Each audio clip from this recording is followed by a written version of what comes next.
Hey everybody, how's it going today? It's Coach Jerry Kuykendall here. We're on the Chaser Spotlight, where we like to highlight people who've taken their life's mission to seek fulfillment and to serve their true purpose on this planet, uh, choosing pursuits that pull them and push them. And a lot of times, what I found is all of us are led to our pursuits and our passions based on our own personal story. And so that's what led me to go on the internet and stalk random people and reach out to them cold and ask them if they'll come join me and tell their story. Fortunately, Victoria, my guest today, Victoria Grace, she's an amazing, wonderfully enlightened human being who has an awesome story that she's going to share with us today. And much like all the people that I've had on the show before, she's taken her situation, her ability to empower herself and overcome that, and now she's fulfilled on her life's mission to help others do the same. So Victoria and I were in a coaching group together, and we are kind of like-minded folks, so we hit it off very well. We've communicated back and forth ever since, and it's my pleasure to welcome her today. Victoria, welcome. Thank you for coming on with me today. How are you? I'm doing well. Thank you so much for having me, Jerry. We're My family pleasure. at this point. That's right. That's right. We think alike. We talk alike. We have a similar goal in life, and that's to help other people. And if you're anything like me, I'd be lying if I say that a big part of my pull is to help the former version of myself, those that sick, tired, weak, sore, uh, maybe fed up and given up, and to take those people and help them find a state of youthful vitality and to empower themselves to dust themselves off and find their true mission in life and have the energy and health and fitness to actually pursue those. And Victoria and I were talking earlier. Victoria, uh, Absolutely. I would love for you to share your story with folks, but we were talking about the struggles that people face with any type of transformation or Mhm. recovery or rehabilitation, Yeah. and we'll get into that in great depth. But before we get into that, I would love for you to share your story. How did you get Yeah. to becoming such a enlightened recovery and rehabilitation coach? What drove you to that? Yeah.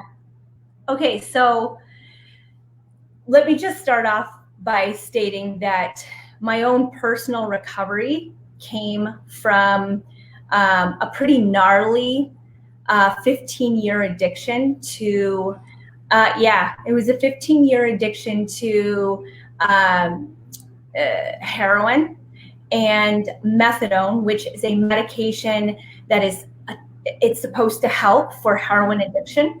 And so I was either on methadone or on heroin. I really just struggled with that for 15 years. And then my my recovery started when I was ready. I was just so ready to be done and through with that life. I had made all the attempts. I really did think that I was going to be on medication for my whole life. I thought I was one of those diabetic-like addicts that was just going to be on medication, and this is just going to be my life.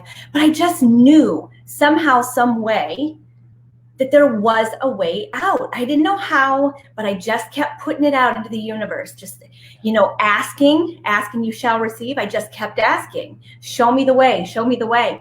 And an opportunity unfolded for me to switch onto a new medication called Suboxone. So I went on to Suboxone for about 2.5 years, and it did something to my brain. I mean, it was almost immediate. It just switched something in my brain just enough to rewire in the places where I was not motivated. I just couldn't get through it. It did something. So I was on it for 2.5 years, and then I weaned myself off. But the real recovery, honestly, for me, and the reason why I'm doing this today is because my recovery, I wanted to go to NA. I wanted to go to NA. I wanted to walk that walk that we're all told. But they said, no, you can't be here because you're on a medication. And so I had to start my own program. If the people that I was told would help me weren't willing to help me, I knew I had to take action in my own life. Otherwise, this wasn't going to happen. And so that's how it really all started. And it's embarrassing. Like, I don't want to, share this story that I had this addiction for 15 years. And it's probably one of the most stigmatized addictions that are out there, heroin. It's gnarly. And it starts, and I really do want to note this, because many people might not identify with a heroin addict or an ex-heroin addict. However, it becomes very tricky because today, people go to the dentist. It could be that simple. Going to the dentist to get a tooth extraction, they give you an opioid, and then all of a sudden, within 6 weeks, you're addicted. And I see it every day in the work that I do. I see people in the emergency room who are sick. I see people who call me up from Australia saying, how has this happened? I'm fully addicted. How do I move through this? So I'm asking that the people that watch be mindful, be thoughtful. So it's part of my mission in this journey that's unfolding for me, is to help providers understand the importance, and even just the average individual, to understand the importance of their role in what's unfolding in their life. So if you go to the dentist, be cognizant. Know that the medication that they say is addictive is highly addictive. It could turn a person into a full-blown addict, and we don't want that. So that's why I'm here. That's a part of what I do, is to help those preventative measures. Wow, what a powerful story. And I just think it just hit me that, boy, how many people are being helped because you were turned away? I know, yeah. I know it had to be really crappy for you at the time, but holy cow, talk about a bigger mission for you, right? Yeah, absolutely. Figure it out for yourself, and then what better person to learn from than someone who's literally had to dig it out of the dirt. You're not following someone else's program. You're not following someone else's guidebook. You're literally sharing your love and what has worked for you. And absolutely, 150%. And that's another great point you made. And in my world, you see this with people that have had like back issues, and particularly with the growing trend of undiagnosed back pain. Telling people it's all in their head, when the clinician just isn't talented or resourceful enough to get down to what's really going on with this person. But anyway, not to drag that on too long, but like you said, it could literally be something as simple as a visit to the dentist, or a poor clinician, physical therapist, doctor, whatever the case may be, who isn't willing to fix you in a different way. And the easy way is to give you a narcotic. I had a similar experience actually with a doctor. Yeah. I think I heard that on your show, where I went in there, 60, 70 pounds heavier than I am now, and drinking more alcohol than anybody should have access to. And, my mind wasn't right. My anxiety was through the roof. My blood pressure was through the roof. And I walked out of there with an SSRI. And I had no idea what an SSRI was. And I looked it up, and the one he gave me was highly, highly addictive. And I was... Wow. Yeah.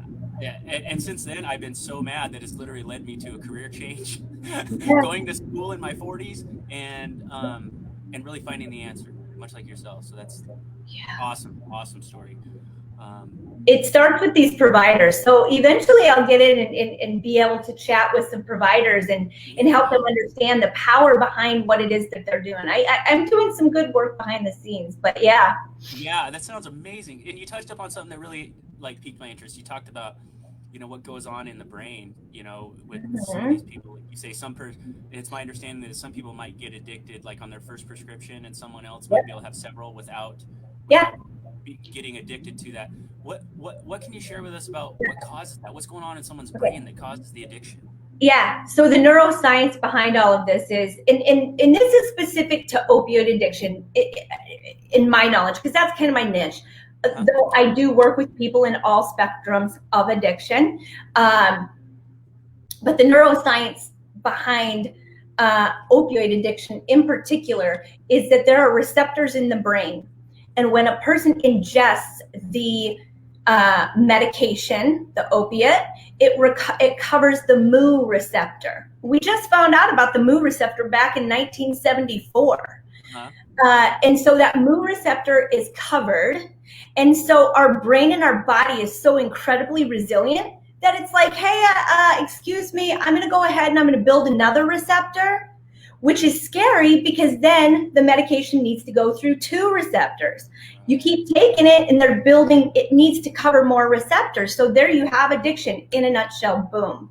Yeah. And so that's how it happens. It's so simple and it's so easy for someone to just fall into it. Like my son just 3 weeks ago fell down some stairs and he sprained his ankle. He's 14. Yeah. It was a pretty gnarly sprain, but it wasn't broken. First thing out of the doctor's mouth, let's give him some pain medication. And thank goodness he has me for a mama, because he's like, mom, they're like, no, we can do this. If it gets really bad, we can look at that. But I told the doctor, let's just give him some Tylenol. He'll be okay. And he's like, are you sure? And I'm like, yeah, I'm pretty positive. We don't need addiction starting in a 13, 14-year-old young man. Yeah. So it's that simple. Wild, huh? It is wild. And you know, it's, yeah, I deal with this a lot in the, you know, in my work, you know, as a holistic practitioner. And that's a lot of people come in with, you know, I don't do so much injury, but a lot of aches and pains and, you know, poor micro movements and whatnot. But these people, they come and the doctor, you know, they want to send him to a surgeon before a physical therapist, or they'll give him a few weeks with a physical therapist. And if it's not better, you know, they go right to a surgeon and whatnot.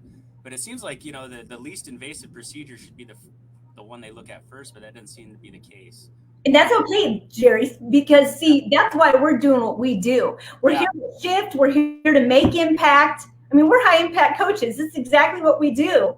We help make impact to make the shifts that the world needs today. That's what we're doing. Yeah, exactly. I mean, you could go to someone and say, I want to feel better. And it's like, okay, you could get some mindset coaching, or, you know, I want to lose 20 pounds. Okay, yeah, we can get you on a program, lose 20 pounds. We won't figure out why you gain weight to begin with. But yeah, you're exactly right. Yeah, there's a bigger mission in play here, a higher calling. So when, and another thing I want to touch up on too. Yeah. This is just intuition. This isn't something I've researched or anything, but it seems to me if you've got someone that is highly prone to being attached to these things, whether it be their brain chemistry or their personal life history, what have you. It seems to me if you got someone that's, you know, that's addicted to, that's easily addicted to like an opioid or something, a doctor's prescription. I mean, these people might also be addicted to several other things. You know, they might have a social media addiction. They might be addicted to being distracted. My career in retail management literally had me trained to be distracted. It's been 3 months and I'm finally getting away from that. But, you know, and I bring this up because sugar, flour, and dairy, they all hit the same, I forget what was the name of the opioid receptors? The mu receptor, I think it is. If I'm not mistaken, it's the mu receptor. I could be wrong about that. But it's the one of the receptors. Yeah. And in fact, the molecule that's in there, it's a something morph, right? So it's like it stimulates the same as the morphine family. But where I'm getting with that is I never see anybody that just has like a sugar addiction, right? It's always sugar, bread, and dairy. Like there's always this. Yeah. That's in there. Yeah, and so to get them off of 3 is tough. If they only had 1, that's a lot easier. So I'm just curious, you know, if you got somebody that has these multiple layers, right, of dependence and or addiction, what does it take to be successful in a program? Like if you were to sit down with a pre-consult and say, if you want to go through my program, this is what I expect from you to be successful. What does it take for someone to get through that? So, well, first of all, I think it's vital for anyone to have an actual recovery coach. Yeah. It's just vital. It's number one, what it takes to be successful. And I wanted to keep that simple. It's just a recovery coach, I think. Having someone in your corner, cheering you on. And speaking to the food deal, I actually had hired this was a couple of years ago. This was many years into my recovery. I was noticing, very interesting that you mentioned the milk. What did you mention? Milk, flour, sugar, and dairy. And sugar. They call them 3 white devils in our institute, the 3 white devils. So this is exactly what I was facing. I had gotten off of the dope, had been off of everything for years, but kept finding that there was just something off within my body. So I hired, I call her the Gabrielle Brick, Gabrielle Brick, to assist me to getting off of those items. And phenomenal. The interesting shifts that took place in my life, the clarity that just comes back through. Now, there's that emotional piece that I was struggling with, like the emotional content that I thought I had cleared with my addiction, like had gotten all well and was doing very well and all this stuff. And she's like moving me through these processes of getting off of the other junk, the legal junk. Yes, I mean, and it's, I don't know, it might even be harder for someone with a food addiction because it's everywhere. It's advertised, it's glamorized, it's all over the TV. And for someone, and it's cheap, just go grab a donut, you know?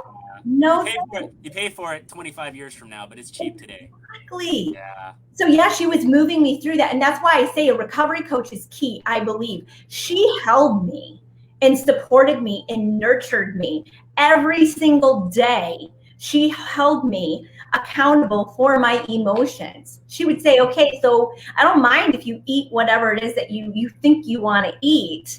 I prefer that you stay on this diet. But if you have a moment, because you're going to have them, if you're going to do this, I want you to at least take 5 minutes before you eat the donut and write it out. Like, just write it out. What do you got going on? What's coming up? And then if you eat the donut, you eat the donut. I'm not mad at you. This is your world, your process. But then, of course, what did that do for me? It stopped me in my tracks, like, oh my good God, what am I doing? There were times I ate the donut anyway, but then more often than not, I stopped. Yeah. And so carry on. Oh no, I was just gonna say that's a great drill. That's a great exercise, and what that says to me is that for me to relate it to my coaching model would be, when I explain to people that you have physical, mental, emotional, spiritual bodies, and they all have an appetite, and they all require certain foods to be satiated. So if I wake up and I have waffles and syrup, and then for lunch I'm having a McDonald's cheeseburger, and then for dinner I have Domino's pizza and a root beer float, like that might have tasted great, and I might have got 30 minutes of total enjoyment out of that meal. But at the end of the day, the reason why I'm craving that is one, addiction and physiological responses, but two, I haven't satiated my physical body with any real food, right? And so there's that physical hunger, but then these cravings come up, which we interpret as hunger. And a lot of times, our mental, emotional body gets hungry, and it's hungry for reflection. It's hungry for introspection. It's hungry for knowledge and learning and all this stuff. And we sit around, we're watching TV, we're bored, and we think we're hungry, so we snack on things. And by verbalizing what you're about to do, you're actually getting in touch with what's going on inside. You're feeding that emotional hunger that needs to be satiated. And there's another step you can add to that by physically, just calling out what you're about to do. So I'm about ready to eat bloating and a sugar rush and further sugar cravings down the line. And that's something I got from James Clear's book, Atomic Habits. But just by verbalizing it and stating it out, now it's not a shadow. You've enlightened it, right? It's shadow behavior, binge eating and all that stuff is shadow behavior. Absolutely. So it's very interesting. And it's awesome that you actually took part in it, because it is very effective, but a lot of people don't really take the time to connect like that. And it sounds like it's very effective for you. Yeah, absolutely. Do you mind if I jump into a few obstacles? Like, it's just like some of the obstacles that, what were you going to ask? I'm so sorry. No, that was my next question. So we talked about you feel like we need a coach, right? We need a coach to get us through these hard times. The hill might just be too big without a Sherpa. So what are the obstacles? Why the coach? What value do we provide to people? So some of the obstacles and benefits that are incurred from, from rehabilitation and recovery would be, and I have my little notes here sitting aside, boredom. One of the biggest obstacles is I'm bored. and not knowing what to do with thyself. This is why a recovery coach is vital. And then creating new relationships, finding new pathways to navigate with new relationships, addressing this is my favorite piece, addressing complicated emotions. And in my particular program, I use a methodology called RIM, re-imaging in memory, which I know that you're familiar with, because if I'm not mistaken, you've gotten to experience RIM sessions. And RIM is re-imaging in memory, comes from the RIM Institute from Dr. Deb Sandella, who I got the pleasure of being near this morning, because I've gone through RIM Essentials. I actually just finished this week, so I'm pretty excited about adding that to the protocol here for coaching. Yeah. So explain that a little bit more, because it really is a super effective tactic, and when you get comfortable with it and you can do it on your own, you can get really creative with it. Absolutely. So essentially, RIM works on the principle that I'm going to read this here because it says, it works on the principle that you have an emotional operating system that organically knows how to deepen positive feelings to dissolve painful ones. Ooh. So it really digs into the subconscious mind. It shines light where we don't necessarily see, and it allows us to move through the emotions that come up for us. So my favorite way of saying it is, I guess, if you're walking down the street and you step on a piece of gum, it gets stuck on the bottom of your foot. Yeah. You can't just wish that to come off. Right. It's the same thing with emotions. Emotions can get stuck onto us. And people often use this terminology that came from therapy, by the way, to just get over it. You have to let it go, just get over it, let it go, let it go. Yeah. Well, how can you let something go that is stuck to you? Yeah. So RIM is a really amazing opportunity to be able, it's like an oil to be able to help release and move those emotions through. Good, bad, the ugly. Yeah. And that's the beauty of RIM. Yeah. Yeah, that's fabulous. We store trauma, and I think you and I talked about this on your page. Oh yeah. I believe we talked about that book, The Body Keeps Score, and it literally is a physical thing where your body stores trauma. If we don't go through the trauma release process, which there's actually a video on YouTube. It's like a 1-minute video of a polar bear getting tranquilized by this group, and they actually film the polar bear's process of releasing the traumatic energy so it doesn't get stored in the body. It's a bunch of deep breathing, and it ends with quivering, and there's some qigong moves that we as humans can do. There's no polar bear movement. Deep breathing and shaking it out and that type of stuff can really help with traumatic events. That's so awesome. It is incredible. It is incredible. And it's an evolving process. That's my whole thing, too, about coaching and doing what you do and doing what I do, is it's not a one deal. It's not a one-time deal. Coaches are here. We can be here for a lifetime if need be, or come on in for a little bit, move along your merry way, but then you feel like you may need us again. That's the beauty of life, is these ebbs and flows that take place. Yeah, 100%. Yeah. And knowledge is power. And that's probably, I don't know about you, but for, we do this for fulfillment, and there's what are the fulfilling moments, on these reflection points that we have through our day and our week. And I obviously, I like to go through how fulfilling my day was. And whenever I hear from somebody that they got a piece of information or a perspective that was one that they hadn't considered but was so powerful, right? That in my mind, that's just the reward. That's why we do this. Just adding the gift of awareness can just do so much for people. Powerful. Digression, but so powerful. Yeah. That's why we do what we do. And so then digging into a couple of the benefits of having a recovery coach or any sort of coach at all would be the benefits of improved relationships, improved health, improved more money, actually. Yeah. Time freedom, being able to have more time, and of course feeling good about oneself, just like really feeling good from inside. Because once we do some of that inner work, and work will always be there for us to do. That's what I was just speaking to. Right. The ebbs and flows of life. We move through stages of life. Some are good, some are bad. And being able to come from a place from inside that feels good because we've been doing what we need to do, and having a coach to support us. There's just nothing like it. It's so magic. And I am not just a coach. I receive services from coaches. Sure, like you, and then Xander, or my coach Gabrielle Brick and Alyssa. It's amazing to be able to have these people supporting us and pouring into us as we pour into others. Yes, exactly. It's a giant network, It's a giant network, and we share this currency of love and awareness and reality, real truthfulness, right? Like we all deal with the external stimulus, we deal with the internal stimulus, which is the processing center of the body, which unfortunately a lot of us don't spend a lot of time in.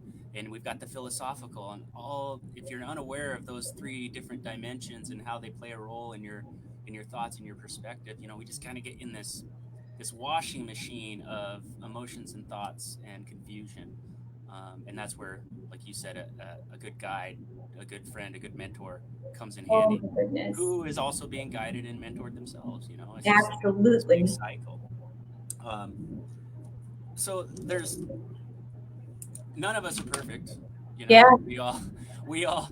I mean, all of us have things that we do on a daily basis that are probably negative to our dreams and goals. But absolutely. But very few of us have gotten to the point, I'm one, that got to a point where we were literally relying on a substance to get through the day and to, plan our day, really. I don't know about you, but me, it was like my day's planning went around, all right, what am I drinking today? Okay, we got basketball practice till 7, so I guess I'm not drinking until after 7, which means late dinner, whatever. So what leads, in your experience, what leads people to that point? In other words, like the sugar's not enough, the maybe smoking weed isn't enough, maybe a drink on the weekends isn't enough. It's got to be every night, or it's got to be harder drugs, more numbing, more detachment. What leads people to get into that place where they ultimately, find themselves where they need the help of someone like you? Yeah. So number one would be, simply put, would be trauma, stress, and then unfortunately, I think in this world would be peer pressure. So trauma, stress, peer pressure. The traumas that one has either not faced, and unfortunately, some people don't even know that they're in trauma or that they're facing trauma. They may be drinking, they may be overeating, they may be shooting dope, whatever the case is, they don't even recognize that this has something to do with a past trauma because maybe their mind has blocked it out.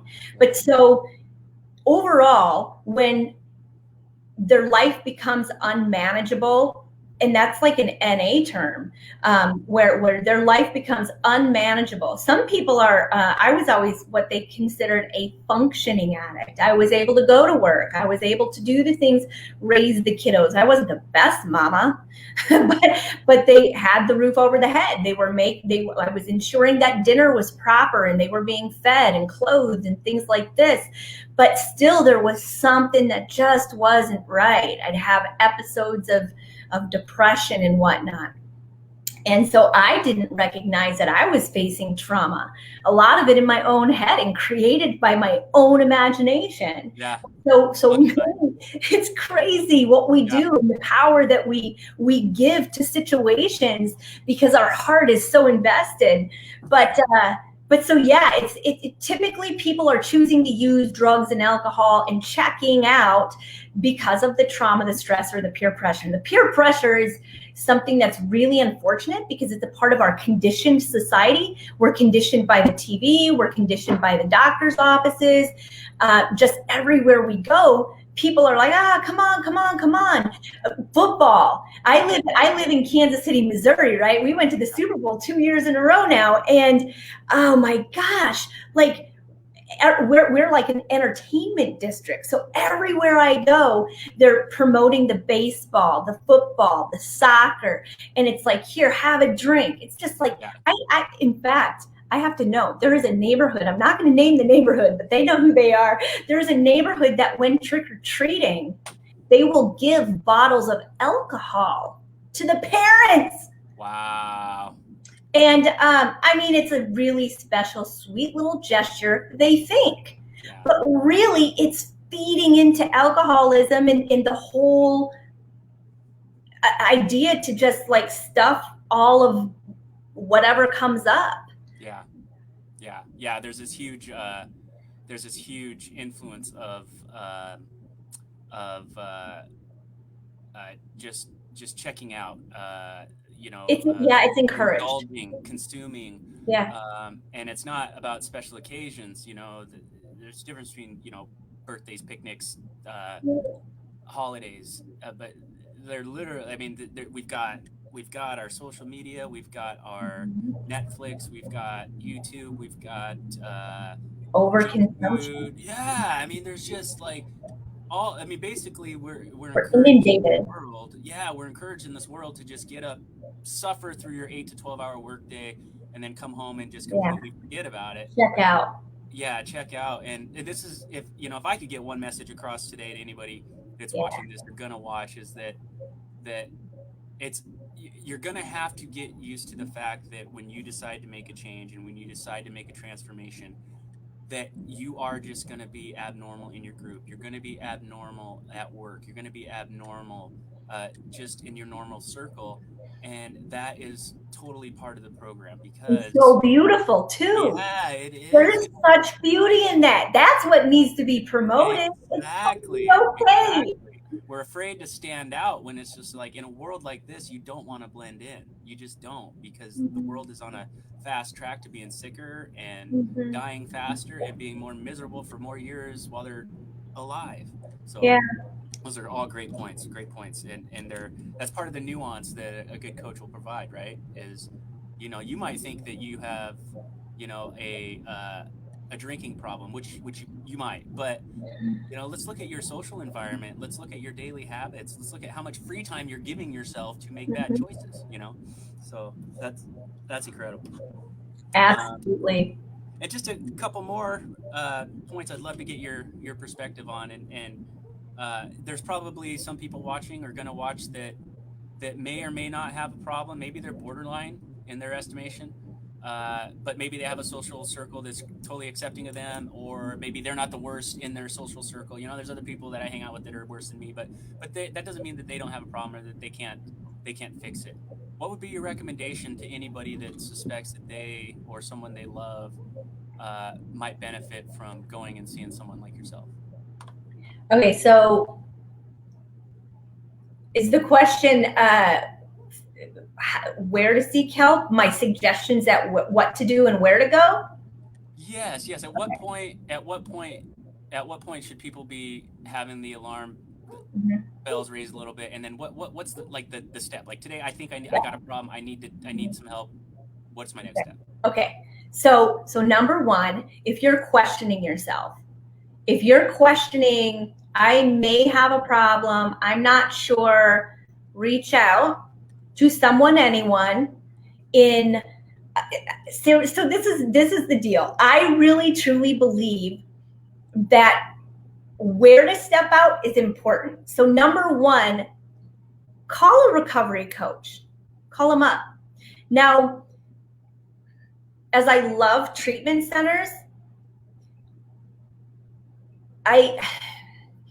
they are very, very important, very important. However, I think that my my hope is that there's going to be some shifts down the line here in what happens for treatment. When we look at the wealthy folks that go to treatment centers, their treatment looks very different from an inner city treatment center. An inner city treatment center is treated very differently. So just be careful. So my point is reach out, yes, but reach out to an actual recovery coach. Reach out to someone who has gone through the process. So a recovery coach, number one. Number two, if you really actually have a problem and you know you have a problem, because the people who really know they have a problem, they know.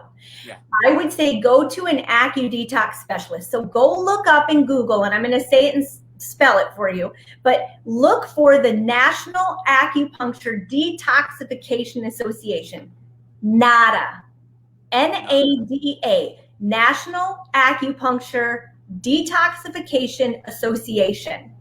They are specifically, they use a particular protocol. I'm actually a specialist where we use auricular acupuncture. That means of the ear, auricular acupuncture, where there's 5 points hit into the ear that opens up energy pathways that hit into the organs of addiction.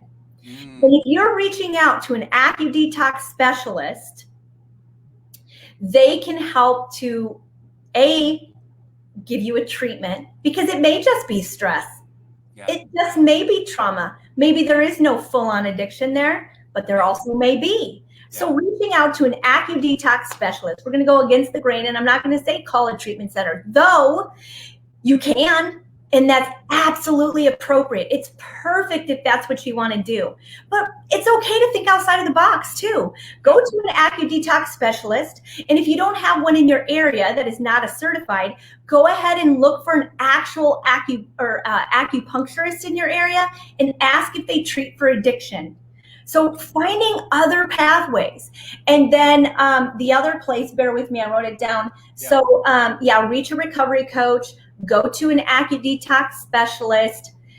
If you want additional support, I have a private Facebook page called Rehabilitation Station, where typically Monday through Friday I go on every morning and I give a little message of hope, give you some information to crunch on through your day about where you're at in your process.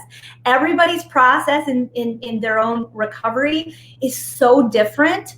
Some people,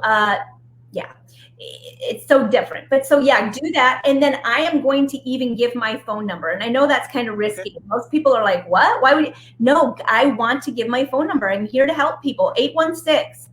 816-582-2955. So once again, 816-582-2955. Feel free to text me. Feel free to call me. I am here to assist you in your recovery. In recovery, I want to read what recovery is. It is the process of change through which individuals improve their health, wellness, to live a stable, self-directed life, and they strive to reach their full potential. I love That's so beautiful. So recovery doesn't have to mean like I go to this dreary place and I'm going to go through all this crazy shit. Excuse my mouth, pardon me. Cover your baby's ears. But it doesn't have to be this horrible process. There might be horrible moments from within that do come through. That's why I say that's what you do. You reach out to a recovery coach. That's fantastic. I'll put that in the comments too, so people can see it, get a quick glimpse of it, and contact you as soon as possible. That is awesome. So I just, man, we covered everything. I know we really did. I am so happy with what came through here today. I can't thank you enough. I mean, this has just been gold. It's been gold. Let's see. So that we've got, people can reach out to you. We're going to give your personal phone number out. Again, give her a text, ask to join her group. I'm in her group. It's an amazing group. She goes live and she speaks from the heart weekly, if not daily. A lot of value to be found in that for free. Yeah.